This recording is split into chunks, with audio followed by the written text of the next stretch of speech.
할까요? 맥추절을 지켜라. 여러분, 한 사람의 삶이 얼마나 건강하고 행복한가라는 것을 볼 때 뭘 기준으로 보면 되냐면 이 사람이 얼만큼 감사하고 사느냐에 달려 있다고 할 수 있습니다. 여러분, 감사하고 사십니까? 한 주 동안 얼만큼 감사하셨습니까? 많이 감사하셨어요. 이 감사하며 사는 사람이 건강하고 또 성숙하고 행복한 삶을 살 수 있습니다. 좀 상식적인 이야기이긴 하지만 우리 몸의 이 내장, 오장육부를 통제하는 자율신경계는 교감신경과 부교감신경으로 나눠져 있다고 합니다. 교감신경은 주로 이 긴장 상태에서 작용하는데, 예를 들어서 이 길거리에서 이 들개들을 만났어요. 요즘에 들개들 무섭죠. 들개들 딱 만나게 되면 어떻게 합니까? 나도 모르게 바짝 긴장합니다. 제가 나를 이렇게 덤비면 어떡하지? 바짝 긴장을 합니다. 그러면 어떻게 되냐면 동공이 확장되고 심장박동이 막 두근두근 되고 근육은 긴장됩니다. 반대로 이 내장의 운동은 감소가 됩니다. 그래서 그렇게 긴장을 하면 마렸던 오줌도 안 마려요. 모르셨죠? 네, 그러면 여자 화장실 급할 때는 좀 이렇게 두려움을 느끼시면 됩니다. 장운동이 딱 순간적으로 위축이 된다고 합니다. 왜? 교감신경이 작용되기 때문에. 그래서 어떻게 잘 피해갖고 무사히 집까지 왔어요. 그럼 어때요? 안도의 힘을 팍 내쉬면서 그때부터 이 동공은 다시 수축하고 심장박동은 느리게 뛰고 다시 장운동은 움직이기 시작해요. 그래서 갑자기 배가 고프고 갑자기 변도 마리고 이렇게 안정된 상태는요, 부교감신경에 의해서 만들어집니다. 그런데 의사들의 말에 의하면 우리가 감사하고 고마워하고 사랑하고 아끼고 이 칭찬하는 마음으로 계속 말하고 행동하면 이런 것이 이 부교감신경계를 자극해서 건강을 촉진시킨다는 겁니다. 자, 교감신경이 작용돼서 늘 긴장 상태로 사는 게 건강할까요? 부교감신경이 작용을 해서 이 장운동이 활발하고 편안하게 사는 게 건강할까요? 답은 정해져 있죠. 우리가 잘 먹고 소화 잘 되고 잘 싸야 건강하잖아요. 근데 사람이 긴장하고 이렇게 위축되어 있으면 잘 먹지도 못하고 잘 싸지도 못하고 잘 자지도 못합니다. 그러면 사람이 점점 쇠약해져 가지 않겠습니까? 그러면 우리가 어떻게 해야 돼요? 감사를 잘 해야겠죠? 감사만 잘해도 건강해지겠죠? 그렇기 때문에 감사를 잘 안 하는 사람에 비해 감사를 많이 하는 사람은 건강도 좋아진다는 말입니다. 얼굴을 보면 이 사람이 감사하는 사람인지 불평하는 사람인지 알까요? 모를까요? 압니다. 그럼 저를 봐보세요. 저는 감사를 많이 하는 사람일까요? 불평을 많이 하는 사람일까요? 네.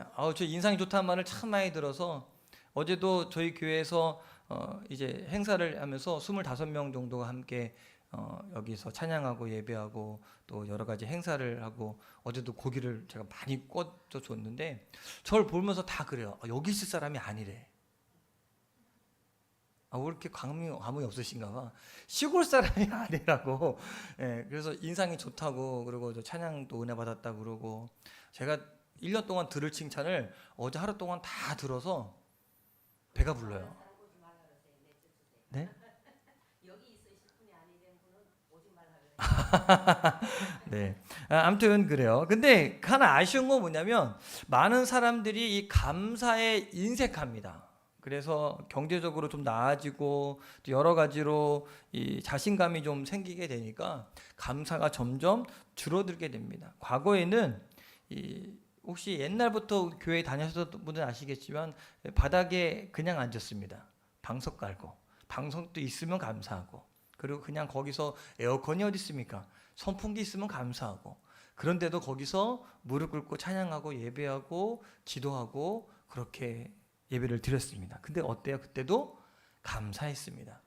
저 어릴 때 제가 젊잖아요. 근데 어렸을 때만 해도 저 부모님이 저를 들쳐매고 가서 그냥 땀 뻘뻘 흘리면서 예배하셨던 그런 기억들도 납니다. 그런데 지금은 어때요? 좋은 의자에 앉아서 에어컨 바람 쐬면서 이 좋은 음향 시설에 아주 편안하게 예배드리잖아요. 여러분 감사하십니까? 정말로요? 네, 감사할 수 있게 되길 바랍니다. 하나님 이것도 부족하고 저것도 부족하고 이게 아니라 주신 것에 늘 감사하며 살아야 돼요. 사람들이 감사에 많이 메말라요. 과거에 비하면 훨씬 좋아졌는데 과거보다 훨씬 감사하지 못하고 삽니다. 왜 그럴까? 그것은요, 우리 의도와 상관없이 우리 인간의 마음이 죄로 인해서 점점 어두워졌기 때문에 그래요. 죄가 우리를 눈을 가리고 마음을 어둡게 하니까 감사가 안 보이고 감사를 못하는 겁니다. 로마서 1장 21절에 이렇게 이야기합니다. 같이 함께 읽을까요? 시작. 하나님을 알되 하나님을 영화롭게도 아니하며 감사하지도 아니하고 오히려 그 생각이 허망하여지며 미련한 마음이 어두워졌나니. 뭐라고 이야기해요? 마음이 어두워졌다 그래요. 그래서 어떻게 된다고요? 감사하지도 않는다고. 마음이 어두워지면 하나님께 감사하는 마음을 잃어버립니다. 이것이 곧 타락입니다. 우리가 주의 깊게 이 땅을 바라보면 사회적인 많은 문제의 밑바닥에는 사실 감사를 잃어버린 병든 사람의 마음들이 있습니다. 그래서 부모 자식 간의 관계는 부모의 은혜를 잃어버린 이 자녀들의 문제가 있고, 학교도 문제가 심각하죠. 왜? 스승의 은혜를 모르는 제자들 때문에 문제가 됩니다. 함께 더불어 살아가는 이웃에 대한 소중함을 잃어버리고 하나님의 은혜를 모르는 백성들, 성도들이 바로 그들입니다. 그러므로 우리는 감사를 잘하는 사람이 되어야 됩니다. 한번 해볼까요? 감사합니다. 감사합니다. 그래서 우리가 감사를 잘하려면 감사를 연습해야 됩니다. 해본 사람이 할 줄 압니다. 모르는 사람은 이게 안 나와요. 여러분, 사랑한다는 고백 교회 와서 맨날 사랑합니다, 축복합니다 하죠. 평상시에 사랑한다는 말 하십니까? 우리 김용 집사님 남편분이랑 자주 못 만나잖아요. 만날 때마다 사랑한다고 얘기하십니까?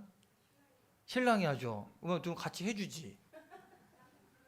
그 듣기만 하고 응 그러죠. 말하지 않아도 알아요. 이게요, 안 하면요 못해요. 그래서 오늘 아침에도 이제 제가 하윤이가 저와 함께 강아람 데리러 갈 때 같이 가요. 그래서 애가 막 쫑알쫑알 떠서 너무 이뻐서 제가 한 쳐다봤어요. 그랬더니 아빠 왜? 그래서 하윤이가 이쁘고 사랑스러워서. 그랬더니 좋아갖고 입이 이만해져요. 그랬더니 나도 아빠 사랑해 이래요. 여러분, 이게요 내가 하는 것만큼 자꾸 습관이 됩니다. 마찬가지로 감사도요 자꾸 입에서 나와야 돼요. 그래야 감사가 나옵니다. 제가 예전에 한번 우스개 이야기를 이야기했잖아요. 어떤 아이가 지나가는 어른이 준 과자를 받아 먹었어요. 그러니까 엄마가 너 인사해야지. 그러니까 인사를 안 하고 쭈뼛쭈뼛하니까 야, 있잖아 5글자. 그랬더니 이 아이가 뭐라고 인사를 해요? 감사합니다가 아니라 뭘 이런 걸 다. 이게 감사도요 웃으라고 한 얘기예요. 어가 아니라 감탄하시면 안 돼요. 말을 잘한다고 칭찬해 줄 게 아니라 감사를 안 해보면 모르는 거예요. 그래서 우리는 늘 감사를 연습하는 삶을 삽시다. 하나님의 말씀을 통해, 믿음이 좋은 주변 성도들을 통해 어떻게 하면 감사가 넘치는 생활을 할 수 있는지 우리가 눈여겨보면서 배우고 연습해야 됩니다. 그런 분들이 있거든요. 감사할 수 없는 상황에서 감사하며 사는 사람. 어떻게 저러지? 그 사람의 삶을 가만히 보면 우리도 그대로 보고 배우고 따라갈 수가 있다는 겁니다. 그렇다 보면 우리 자신이 어느 순간 감사가 체질화되고 생활화되고 그렇게 나아가 습관이 될 수도 있다는 얘기예요. 그래서 때로는 넘어져도 감사할 수 있는 겁니다. 제가 말씀을 준비하면서 먼저 양해를 구해야 되는데 정권사님 괜찮으시니까, 정권사님이 저희 교회에 오시고 얼마 안 있어서 저와 함께 자전거 타고 가다가 넘어지신 적이 있어요. 그래서 쇄골이 부러지셨어요. 제가 마음이 얼마나 아팠는지. 근데 권사님이 뭐라고 이야기하냐면 감사하다는 거예요. 넘어져서 쇄골이 부러져서 수술해야 되는데 머리를 안 다쳐서 감사하다고. 그리고 제가 2번째 감동받았잖아요. 목사님이 안 다치고 보인이 다쳐서 감사하다고. 제가 그게 너무 몸둘 바를 모르게 감사했는데, 아직 눈물 날라 그래. 근데 여러분, 감사는요 상황과 여건을 따라가지 않고요 내가 어떻게 살아가느냐에 따라 달라집니다. 여러분, 우리가 감사를 생활하는 사람이 되길 바랍니다. 믿음으로 감사하는 삶을 훈련받는 사람이 되길 주님의 이름으로 간절히 축원합니다. 여러분, 사람은요 누구나 좋은 일에는 감사할 수 있어요. 내가 구하던 거에 채워졌을 때 감사할 수 있고, 성공했을 때 감사, 이건 누구나 합니다. 그런데 없을 때, 채워지지 않았을 때, 어려움을 당했을 때 감사하는 것은 누구나 할 수 없습니다. 근데 그 사람이 진짜 감사하는 사람입니다. 하나님은요, 하나님의 백성들이 감사하는 삶을 살기 원합니다. 데살로니가전서 5장 18절에 같이 한번 읽어볼까요? 시작. 범사에 감사하라. 이것이 그리스도 예수 안에서 너희를 향하신 하나님의 뜻이니라. 감사하며 사는 것이 누구의 뜻이다? 하나님의 뜻이라는 겁니다. 할렐루야. 그럼 우리 어떻게 해야 돼요? 하나님 뜻대로 삽니다 하면 감사하며 살아야 되겠죠. 감사하며. 하나님의 뜻이라는 것은요, 범사에 감사하는 것을 하나님이 원하시는 것이고, 그렇다면 우리가 범사에 감사하며 살 수 있다는 얘기예요. 난 못해요 이게 아니라 할 수 있기 때문에 하나님이 하라고 명령하시고 그게 뜻이라고 우리에게 알려주시는 겁니다. 그리고 나중에 시간이 지나고 보면 실제로 그게 다 하나님의 뜻이고 은혜인 것을 알고 감사하게 됩니다. 지나보면. 그 당시에는 잘 모르겠지만.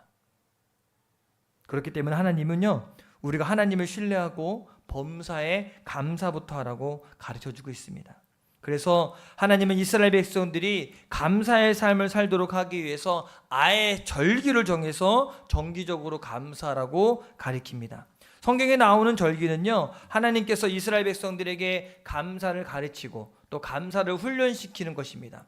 그래서 1년 중에 적어도 이 3개의 절기는 반드시 하나님께 나와서 감사하라고 이야기합니다. 오늘 말씀에 보면 신명기 16장에 하나님께서 이스라엘 자손에게 3가지 절기를 이야기하는데 6월절, 77절, 초막절을 지키라는 명령이 나옵니다. 이스라엘 자손들은요, 매년마다 이렇게 3번 하나님 앞에 나와서 반드시 감사의 제사, 감사의 절기를 지켜야 했습니다. 왜? 하나님은 한 번도 아니고 3번이나 반드시 감사의 절기를 지키라고 가르쳤을까요? 그것은 이스라엘 자손들에게 감사를 가르치기 위해서. 우리가 출애굽기를 읽어보고 신명기, 민수기를 쭉 읽어보면 특징이 있습니다. 이스라엘 백성들의 특징. 어떤 특징이 있냐면 감사보다 원망을 잘합니다. 마치 우리를 보는 것 같아. 여러분은 감사를 많이 하십니까? 원망을 많이 하십니까? 원망을 많이 하죠. 지난주 감사 많이 하셨다면서요? 네, 감사도 많이 하지만 원망도 많이 해요. 근데 이스라엘 백성들을 가만히 보면 감사하는 횟수보다 원망하는 횟수가 훨씬 많아요. 금방 뒤돌아서요. 본방 하나님 감사합니다 라고 찬양했다가 뭐 하나 부족하면 금방 돌아서서 우리를 죽이려고 만듭니까? 근데 마치 우리가 그래요. 어제는 고기 먹고 오늘 행복하고 잘 먹었다. 근데 다음날 됐는데 냉장고에 먹을 게 없어. 그러면 어때요? 아이고 오늘 먹을 게 없네. 어제는 분명히 고기 먹고 감사했거든요. 근데 오늘은 없다고 원망하고 불평하는 것이 우리의 삶입니다. 매달 그렇잖아요. 월급날 돌아오면 그래도 올해 감사하네 하다가 또 돈 떨어지면 이제 원망하고 불평하기도 하고, 농사가 잘 될 때는 하나님 감사합니다 하다가 탄자 걸려서 싹 죽으면 어떡하실래요? 이제 막 또 빨갛게 익어가죠.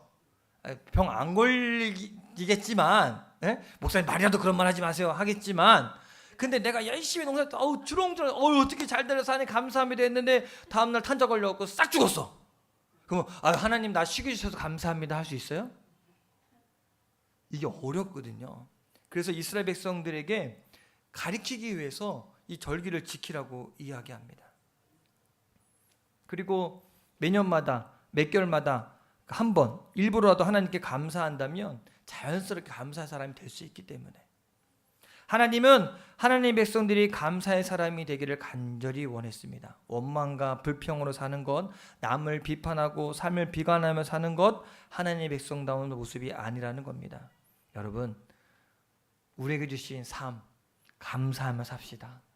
원망하고 불평하지 마시고 감사하며 삽시다. 그래서 오늘 우리가 맥주 감사주일을 지킵니다. 우리는 2번 감사절을 지킵니다. 맥주 감사주일과 추수 감사주일을 지켜요. 그렇다면 여러분, 우리가 맥주절 어떤 절기고 오늘 이 시대를 사는 우리에게 어떤 의미가 있는가 오늘 함께 은혜를 좀 나눠보고자 합니다.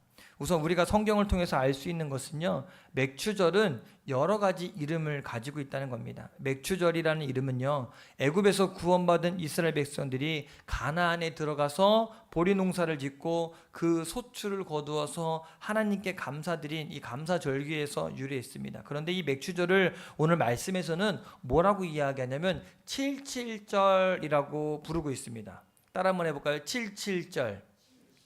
외우고 싶죠? 아유, 777 못해. 77절. 자, 77절이라고 왜 불렀는가? 오늘 말씀해 보니까 이렇게 설명합니다. 곡식의 낫을 대는 첫날부터 7주를 세어. 일주일이 며칠입니까? 7일. 7주를 세래요. 며칠? 7주. 그래서 77절. 77에 깜짝 놀랐어요. 77에 49, 49일째. 그러니까 첫날부터 되면은 50일째를 이야기합니다. 곡식의 낫을 대는 때부터 7주를 세는 거니까. 그래서 이 맥추절을요, 뭐라고도 이야기하냐면 우리가 잘 아는 절기가 있어요. 오순절이라고도 부릅니다. 그래서 오순절이라는 말은, 이 순이라는 말은요, 열흘 순자를 씁니다. 그래서 오순. 열흘이 몇 번? 5번. 그러면 5 곱하기 10은, 지금 설교 시간에 산수 공부하고 있어요. 5가 10번이에요. 그럼 며칠이에요? 50일. 아까 얘기했죠. 77에 49. 그래서 시작하는 날부터 해서 50일. 그래서 오순절이 바로 이 77절입니다. 세워서 7주가 지나고 50일째가 되는 날, 하나님 앞에 모여 감사하며 드렸던 절기가 바로 77절이고 맥추절입니다. 그런 의미에서 맥추감사절은요, 세어서 감사하는 날입니다. 세야 돼요. 77, 40일. 산수 못하면 놓칠 수도 있으니까 달력에 체크하면서 세야 돼요. 50일을. 그래서 여기서 날짜를 센다는 것은 참 의미심장합니다. 여러분, 누가 날짜를 셉니까? 여러분, 날짜를 세본 적 있습니까? 어떤 사람이 날짜를 셀까요? 기다리는 사람. 뭘 기다려요? 자, 우리 지금 여기 모인 성도님 중에 날짜를 세고 있는 분이 한 분 있어요. 네, 바로 손 딱 되잖아요. 우리 쿠티사 성도님, 어떤 날짜를 세고 있을까요? 애기 낳은 날짜. 자연뿐만이 아니라 재형적이어야 되기 때문에 날짜를 정해놓고 날짜를 세우고 있습니다. 기다리고 있어요. 기쁨으로 기다릴까요? 아니면 안 왔으면 좋겠어 두려움으로 기다릴까요? 기쁨으로 기다려요. 아이들이 요즘에 학교에서 뭐 현장 학습 간다고 그러고 어디 간다 그래요? 그러면 그 아이들이 어때요? 날짜를 세요. 기다림으로 날짜를 셉니다. 날짜를 세요. 우리 박 권사님도 병원에 입원했을 때 날짜를 셌죠? 무슨 날짜를 셌어요? 사랑하는 기웅성도 옆으로 빨리 집에 오는 날짜를. 안 셌으면 안 되는데. 기다리면서 셉니다. 하루하루가 세다 보면 하나님의 은혜가 얼마나 큰지를 알 수 있어요. 하루하루 삶이 귀하고 그 하루를 그냥 보낼 수 없는 사람들. 왜? 그 날만을 기다리는 거니까. 특히 오늘 말씀에 곡식의 낫을 대고 첫날부터 7주를 세라. 곡식의 낫을 대는 날은요, 레위기 23장 15절에 보면 무교절 절기 2번째 날로 초실절이라고 부르는 날입니다. 무교절은 이 6월절과도 연결되어 있는 절기인데, 이스라엘 자손들이 애굽에서 구원받은 날을 기념하는 절기가 바로 6월절입니다. 우리가 출애굽기 읽어보면 이스라엘 자손들이 그냥 나왔습니까? 하나님이 그들을 끄집어내어 주셨습니까? 이스라엘 백성들이 출애굽을 할 때 이스라엘 백성들이 한 게 있을까요? 없을까요? 그들은 한 거 없어요. 하나님께서 애굽에 10가지 재앙을 쏟아붓고 마지막에 그들이 한 건 뭐예요? 하나님 말씀에 순종해서 문에 어린 양의 문설주에 어린 양의 피를 바르는 것, 그거 하나 한 거예요. 그런데 하나님께서 그들을 끄집어내어 주셨어요. 그리고 군대를 끌고 오는 홍해 앞에 군대를 끌고 오는 애굽의 군대 앞에서도 그들은 두려워 떨었지만 하나님께서 홍해를 갈라주시고 그들은 출애굽을 할 수가 있었습니다. 그러니 그 절기를 기억할 때마다 이들은 누구의 은혜를 기억할 수밖에 없습니까? 하나님의 은혜를 기억할 수밖에 없어요. 왜? 자기들이 한 게 없어요. 하나님이 구름기둥 불기둥으로 인도해 주시고 이스라엘 애굽의 군대를 막아 주시고 홍해를 갈라 주시고 10가지 재앙도 애굽에 쏟아 부어 주시고 다 하나님이 하신 거예요. 이스라엘 백성들 뭐만 했어요? 그냥 가만히 보고 있다가 가란 대로 인도만 하면 따라만 가면 됐다는 거예요. 얼마나 은혜가 있습니까? 그 시내산에서 하나님과 언약을 맺을 때, 야, 내가 너희의 하나님이야. 너희들은 내 백성이야. 걱정하지 마. 이 언약을 체결하게 되니 이들이 그 절기를 잊어먹을 수가 없는 거예요. 하나님께 감사하지 않을 수가 없는 겁니다. 그야말로 하나님의 은총을 경험한 아주 중요한 날이라는 겁니다. 근데 이 중요한 절기가 신약으로 넘어오면서 이 맥주절은 또 다른 의미를 갖습니다. 시내산에서 이스라엘 자손들이 하나님과 언약을 맺고 하나님의 백성이 된 것처럼 이 맥주절, 이 오순절에 마가의 다락방에 모여있던 120명의 주님의 제자들이 뭘 받습니까?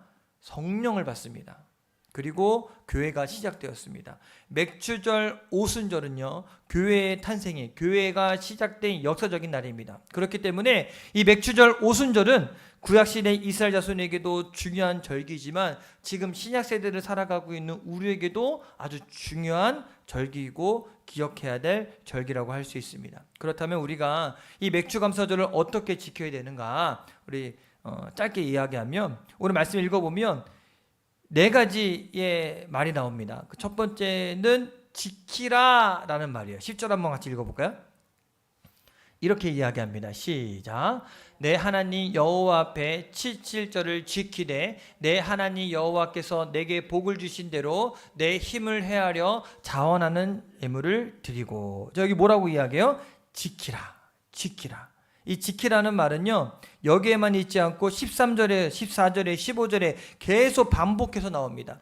맥주절에 이스라엘 자손들이 해야 할 첫 번째 일은요, 지키는 것입니다. 이 지키다라는 것은요, 경축하고 의식을 거행하다, 찬양하다, 덕을 기리다라는 의미를 가지고 있습니다. 그러므로 맥주감사절은 그냥 무관심하게 무덤덤하게 지내는 것이 아니라 반드시 하나님 앞에 나와서 하나님께서 베풀으신 은혜에 적극적으로 반응하고 하나님을 찬양하고 그 은혜를 기리는 삶을 살아야 될 것입니다. 여러분, 6개월의 삶 돌아보니까 감사할 거리가 있습니까? 없습니까? 아무리 찾아봐도 없습니까? 있죠? 혹시나 별로 없어요. 근데 왜 감사할 거 나누세요? 그러면 저는 매 삶이 똑같아요 라고 얘기하십니까? 있어요? 오늘 이 맥주감사주일날 혹시나 원망거리나 다툼거리가 있을지라도 다 뒤로 하고 감사와 축하하는 마음을 가지고 하나님 앞에 나오시게 되기 바랍니다. 두 번째로 드리고라는 말입니다. 앞에서 읽은 이 10절에 보면 마지막 부분에 내 힘을 헤아려 자원하는 예물을 드리고라는 말씀이 나옵니다. 그냥 빈손으로 나오지 말고 자원하는 예물을 드림으로 하나님께 감사라는 말씀입니다. 물론 우리는 우리의 입술로 감사할 수 있습니다. 그것도 감사의 한 방법입니다. 그러나 하나님께서 원하시는 진정한 감사는요, 입술의 감사와 동시에 마음의 감사입니다. 하나님은 우리의 마음이 재물과 아주 깊게 밀착되어 있는 것을 알고 있습니다. 그래서 우리가 뭐 감사를 표현할 때 누구한테 뭘 줍니까? 재물을 주잖아요. 안 주세요? 감사를 표현할 때? 네, 재물을 줍니다. 그래서 주님은요, 마태복음 6장 21절에 이렇게 이야기합니다. 내 보물이 있는 그곳에는 내 마음도 있느니라. 그렇기 때문에 진정한 감사는요, 결코 빈손이 아닙니다. 자원하는 예물, 마음이 담긴 물질로 드린 예물이 진정한 감사라고 할 수 있습니다. 또 세 번째는요, 즐거워하라입니다. 11절 한번 읽어볼까요? 읽을게요. 시작. 너와 내 자손과 노비와 내 성중에 있는 레위인과 및 너희 중에 있는 객과 고아와 가부가 함께 내 하나님 여호와께서 자기의 이름을 두시려고 택하신 곳에서 내 하나님 여호와 앞에 즐거워하라. 어떻게 하라고요? 즐거워하라. 즐거워하라. 이 말씀은요, 진정한 감사는 기쁨으로 하는 감사라는 것을 가르쳐주고 있습니다. 감사절, 맥주감사절, 추수감사절, 이것은요, 이 부담이 되는 날이 아니라 감사하는 날, 즐거운 날, 기쁨의 날이라는 겁니다. 여러분들에게도 오늘 맥주감사절이 기쁨의 날이 될 줄 믿습니다. 그런데 오늘 말씀해 보니까 혼자 즐거워하지 말고 뭐라고 이야기해요? 너와 내 자녀와 노비와 내 성중에 거하는 레위인과 및 너희 중에 있는 객과 고아와 가부가 함께 즐거워하라 라고 이야기해요. 함께 즐거워하라. 따라해 볼까요? 함께 즐거워하라. 그래서 저희가 절기 때, 감사절기 때마다 떡을 돌리는 이유는 함께 즐거워하기 위해서.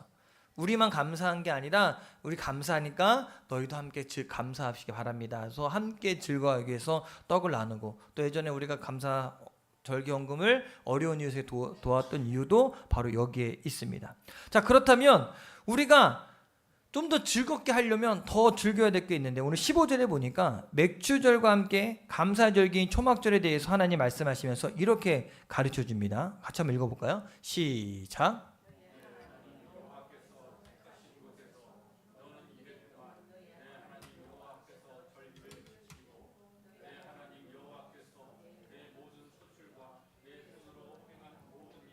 복 주실 것이니 너는 온전히 즐거워할지니라. 자, 여기서 좀 주의 깊게 맨 마지막 줄이거든요. 다시 한번 읽어볼게요. 시작.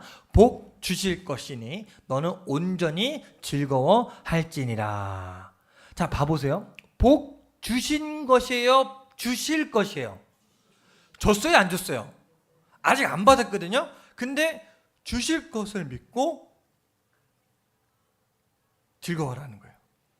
미래형이에요. 아직 6개월을 되돌아보면서 세어봐서 감사하는 게 아니라 앞으로 살아가야 될 우리 2023년 아직 남았잖아요. 몇 개월 남았어요? 되게 어렵죠? 6개월 살았으니까 6개월 남은 거예요. 네. 어렵게 계산 안 하셔도 돼요. 오늘이 7월 첫 주니까 남은 6개월을 살아가면서 복 주실 것을 미리 감사하라는 거예요. 할렐루야. 이게 가능할까요? 가능할까요? 불가능할까요? 여러분 할 수 있겠습니까? 아직 안 받았어. 근데 받을 걸 믿고 감사하는 것. 이런 삶을 살 수 있게 되기 바랍니다. 우리는요, 때로는 기도하면서도 안 되면 어떡하지? 그래서 염려하면서 기도하잖아요. 근데 그게 아니라 이미 주셨으니 주실 걸 믿고 감사하며 기도할 수 있게 되기 바라요. 이게 감사의 표현이 되라는 거예요. 오늘 이게 참 흥미로운 표현이에요. 복 주실 것이니. 여러분, 우리가 지금 아무것도 없어도 감사할 수 있어요. 하나님이 우리 아버지시기 때문에. 사실 과거를 돌아보고 하는 감사 누구나 할 수 있어요. 그건 조금만 훈련하면 생각하면 할 수 있어요. 그런데 미리 앞을 내다보면서 감사하는 것 결코 쉽지 않습니다. 그러나 오늘 저와 여러분들은 이런 감사를 할 수 있게 되길 바랍니다. 하나님이 복 주실 것을 믿음으로 기대하면서 감사하는 사람이 되길 간절히 축원합니다. 마지막으로 네 번째, 영어로 한번 따라해 볼까요? Remember, 기억하라. 12절 같이 한번 읽어볼게요. 크게 읽겠습니다. 시작.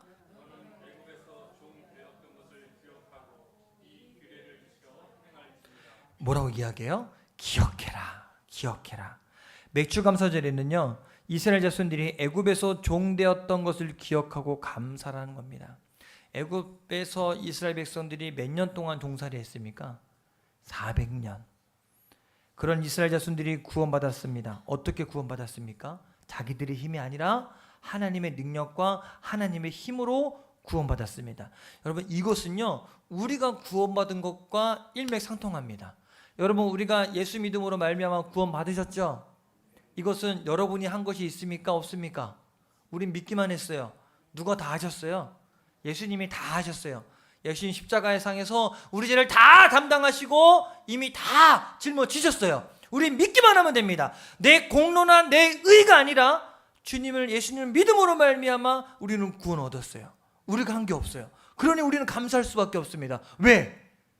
내가 한 게 없이 예수님 나를 사랑하셔서 나를 구원하셨으니까. 우리 힘으로 된 거 없고 전적인 하나님의 은혜로 되었으니까.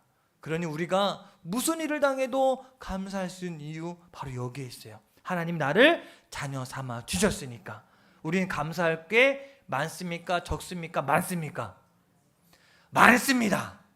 감사하고 살아가야 될 이유가 많습니다. 오늘부터 매일 감사만 합시다.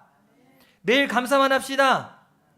돈이나 건강, 성공해서 감사하는 것 물론 중요합니다. 그래도 감사하는 사람이 있을 텐데 그것보다 더 중요한 것은 하나님의 사랑과 십자가의 은혜가 우리의 감사의 조건이 되어야 됩니다. 오늘 제가 마지막으로 묻고 싶습니다. 여러분은 감사의 사람입니까? 아니면 불평과 원망의 사람입니까? 오늘 맥주감사절 지키면서 저 여러분들은 감사의 사람이 되기를 간절히 축원합니다. 자, 이제 볼 거예요. 제가 이렇게 말씀을 저도 이제 그렇게 살아가려고 노력할 건데 여러분도 얼마나 감사를 많이 하는가. 교회 안에서도 가끔씩 우리가 교회 안에서 함께 교제하는 시간이 굉장히 짧은데 그 짧은 시간에도 가끔씩 한 번씩 원망하고 이런 말들이 가끔씩 들려요. 한 적 있으시죠? 그렇지만 여러분 우리 한번 노력해 봅시다. 감사하며 삽시다. 매일매일 삶 가운데 또 교회 안에서 교제하면서 감사의 삶이 되었을 때 감사로 세상을 이길 수 있게 될 줄 믿습니다. 우리 같이 함께 찬양합시다.